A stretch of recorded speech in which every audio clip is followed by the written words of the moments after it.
दर्द के बहाना करे लूले गोरी, कमर में दर्द के बहाना करे लूले गोरी, कमर में दर्द के बहाना करे लू माई रे।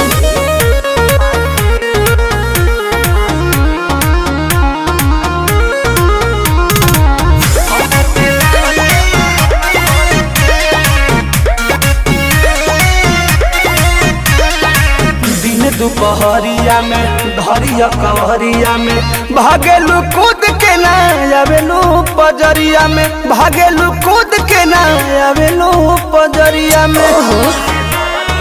ए जी हो अपना सुख खाती हमारा के दुख दिले, कहे दिलवा में राजा जी हुक दिले।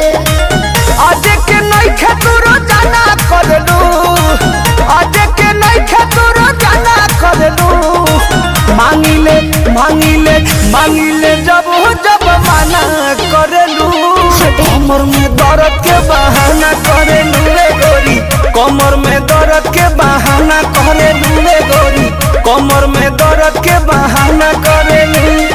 कैसे कहे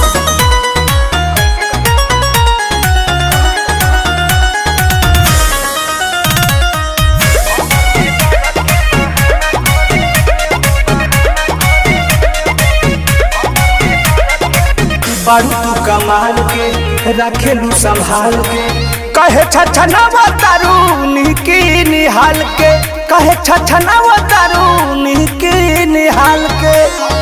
आहे हो कि हमसे धोखे बना के तनी दूरी ये पिया, अपना में हर एक बुझे मजबूरी ये पिया।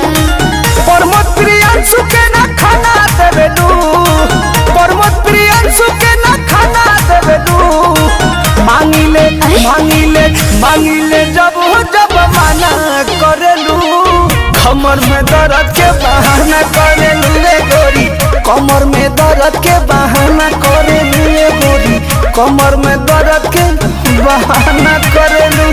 ट्रस्ट में जान अरे आओ ना। मांगिले मांगिले मांगिले जब जब माना